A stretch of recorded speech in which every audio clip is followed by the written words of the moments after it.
Heather, do you have a question for the other side?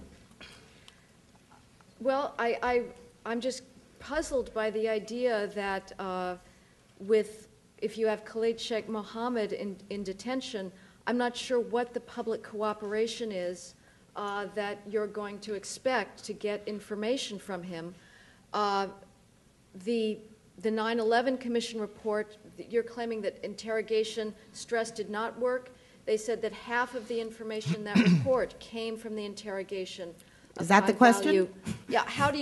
Why are you disagreeing with the fact that the interrogation of high-value detainees did produce valuable intelligence that allowed us to... In the case of Abu Zubaydah, the information that was of high value was not stuff that he gave up after he was waterboarded.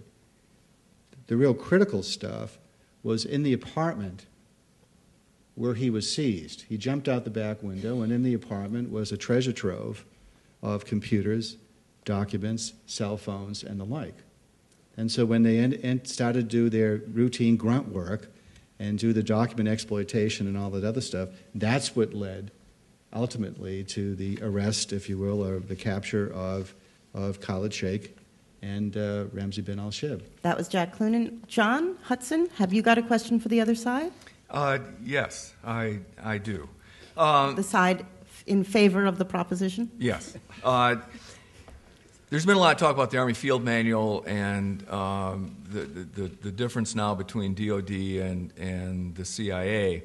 The President just recently vetoed the intelligence bill, which would have made the CIA subject to the Army Field Manual. The Army Field Manual says, use of torture by U.S. personnel would bring discredit upon the United States and its armed forces while undermining domestic and international support for the war effort. Not making a distinction between the CIA and the Army, just talking about domestic and international support. It could also place U.S. and allied personnel in enemy hands at greater risk of abuse.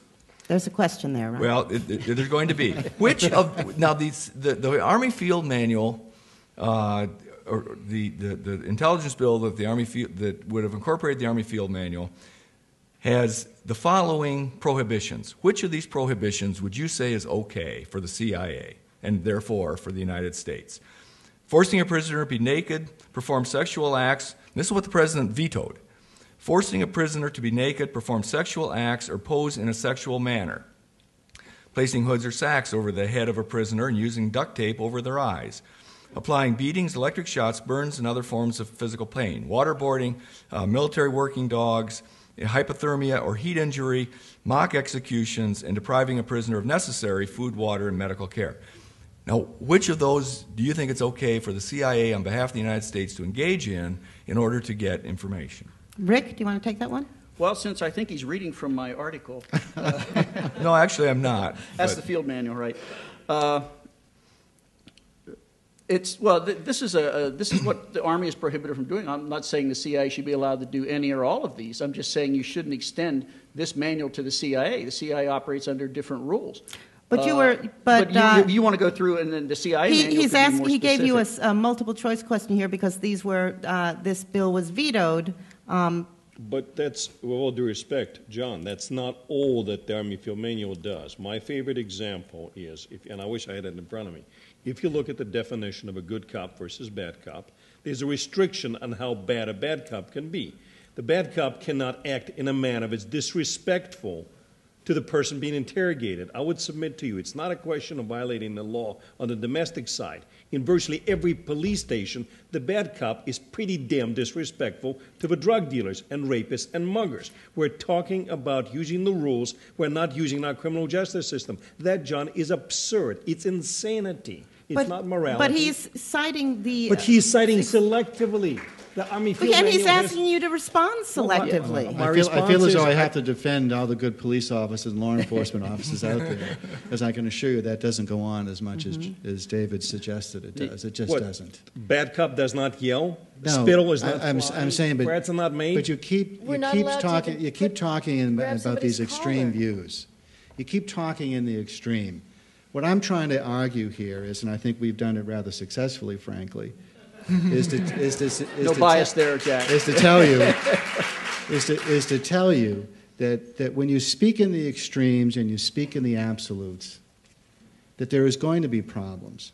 I don't think you have sat across the, maybe you have sat across the table from one of these guys and tried to get information. Heather, maybe you have. I suspect that Rick has. I don't know.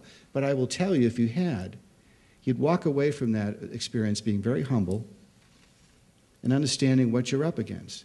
To the gentleman's question about the moral imperative, if you think, ladies and gentlemen, and my distinguished colleagues over here, that we can defeat this enemy with guns and bullets and throwing money at this, you're wrong. This is an epic struggle. This is a struggle for the next generation, and it's the biggest challenge that we're going to have to face. And I don't want to make it any more difficult than what it is.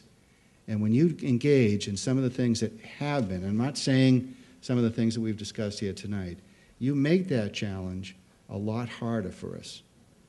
David, do you have a question? Two very David brief Rivkin, questions. do you one question for the other side against the motion? Why do you claim that false, misleading information and lying only emanates from people who are being interrogated stressfully? The last time I checked, every criminal, every terrorist routinely lies, and your job as interrogator is to sift the truth from fiction. Isn't it the case that the biggest problem is the person says nothing, zero, nada? Not the fact that somebody is lying, because if you have enough time to cross-reference things, you can learn as much from lying as from a person doing truth-telling. But everybody lies. Okay. Does anybody want? No kidding. Yes. Well, look, There's lots of collection. The question is analysis. Look, the guilty will lie no more nor less. The problem is a selection problem. You have a fuzzy context in which you can't tell who is a big fish, who's a small fish, who is not Al-Qaeda, who isn't. These are people who hide as ordinary civilians. You've all admitted this, right? So you have a selection problem. You have to pull in large numbers of people, and there you have to decide who is guilty and who is innocent. The guilty, you're right, absolutely will lie no more or less if you do whatever you want to do to them, right? But the innocent, oh my God, if you start torturing the innocent at 20 to 78 at that rate, you're going to produce a mound of false information. You're weighing down the exact war effort you want to win. And not only that, I ask you, what American value does it promote to torture 20 to 78 innocents to get your one hit? Actually, Darius, it's your time to ask a question. Do you want to ask that? Did you guys get that? But that's a straw man. Nobody is suggesting that. This administration, that's much maligned, has used the stress interrogation techniques against very few high-value detainees. And whether or not a given individual, as Jack suggested, was more of a braggart or versus a real mastermind, he wasn't innocent. The few people who were subjected to those techniques were anything but innocent. Look, torture is like virginity. Once you've done it, go ahead. You're a torturer. You know, it's a one-time deal. It's not necessarily counting or saying, well, these people above this line are high values, so we can torture them. Below this line, they're not. So, you know, once you've done it, once you've engaged in it, that's who you are as a nation. John, you got to deal John, with it. this is what you are suggesting we're doing. First of all, you guys don't have your act together. The two people on both sides are making a utilitarian argument. It doesn't work. We don't need it. You're making an absolute argument that there are certain things called torture that you should never do. Actually, we agree. The question is this. Are we going to be a mature society? We have a serious discourse about what isn't torture. It's distasteful, but it's necessary. We're going to just flap our hands and say everything is torture. Well, a mature society has a debate about what good counterterrorism policy is, not what good torture is. Rick, I'm sorry, hold on a moment.